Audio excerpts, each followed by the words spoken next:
The scent of truffle oil and sizzling butter filled the air as Clara Morgan adjusted her chef's jacket in front of the towering, gleaming stoves of La Lumière, the most prestigious restaurant in the city. Tonight was the culmination of years of sacrifice, sleepless nights, and relentless ambition.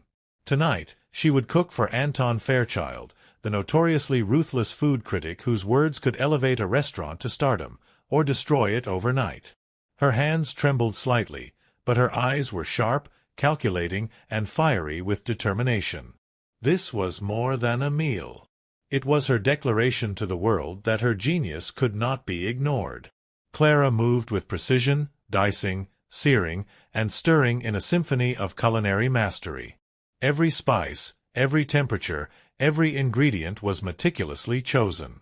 She whispered to herself the mantra she had carried through the toughest kitchens of Paris and New York: perfection is a language everyone understands.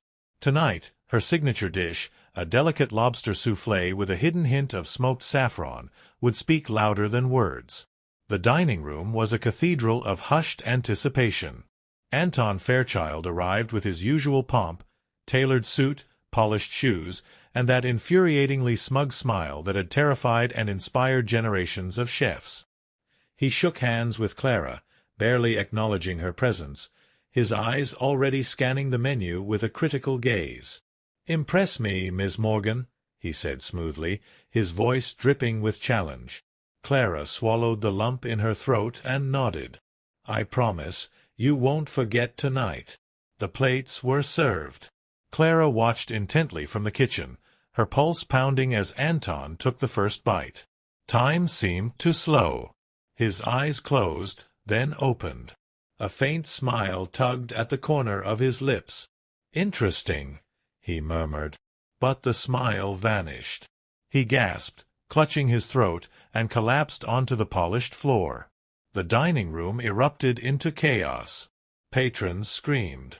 Staff rushed in. Clara froze, horrified, her mind racing. The authorities arrived within minutes, and by the time the paramedics wheeled Anton away, whispers of poison were already spreading through the city like wildfire. Clara felt the weight of the world crash onto her shoulders. She had prepared every dish herself. She had never touched anything remotely toxic. And yet, as the investigation began, the detective's eyes pierced her like a knife. "You're our prime suspect, Miss Morgan," he said bluntly.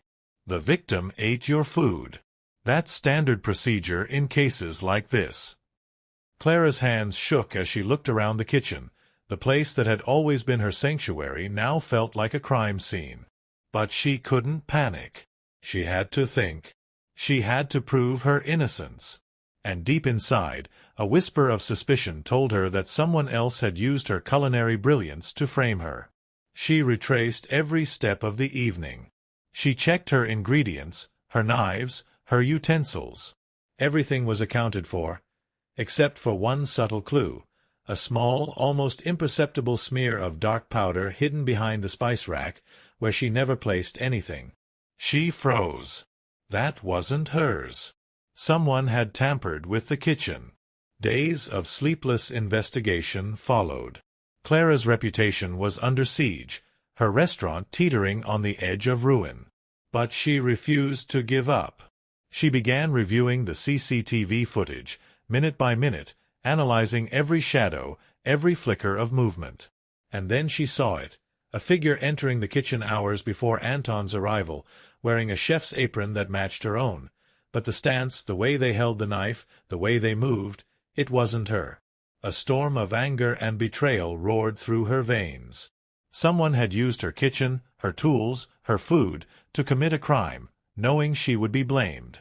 And then it hit her, the assistant sous chef, Marco, always hovering, always too eager to please, always lingering near her recipes. The jealousy, the subtle comments about her talent, the envious glances, they weren't subtle anymore. They were a confession hidden in plain sight.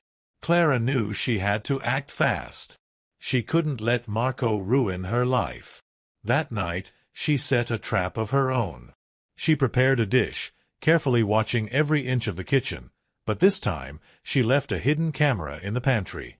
When Marco returned, Thinking no one was watching, he reached for a small vial tucked behind the spices, the same powder that had poisoned Anton. The camera captured everything. The next morning, Clara presented the evidence to the authorities. Marco's jealousy, his failed attempts at fame, his desire to destroy her career, it was all laid bare. He confessed under pressure, his smug confidence evaporating into panic and despair. Clara's name was cleared. The city exhaled as her innocence was proven, but the victory was bittersweet. She returned to her kitchen, weary yet resolute. The flames of her passion had survived the storm, tempered by betrayal but strengthened by resilience. She plated a new creation, tasting it herself before it left the stove, smiling at the perfection that belonged only to her. As the sun set over the city skyline, Clara whispered to herself, "I survived. I fought. I will always rise." To everyone watching this story unfold, remember, jealousy and betrayal can hide behind the most innocent smiles, and sometimes the most dangerous secrets are the ones you cook with your own hands. Never let anyone steal your passion, your talent, or your dreams. Stay vigilant, trust your instincts, and fight for your truth, because sometimes the kitchen isn't just a place for food, it's a battlefield where your very life and honor can be at stake. Wishing you courage, wisdom, and the strength to face the storms in your own life. And always remember, the secret ingredient to overcoming any challenge is resilience, just like Clara's.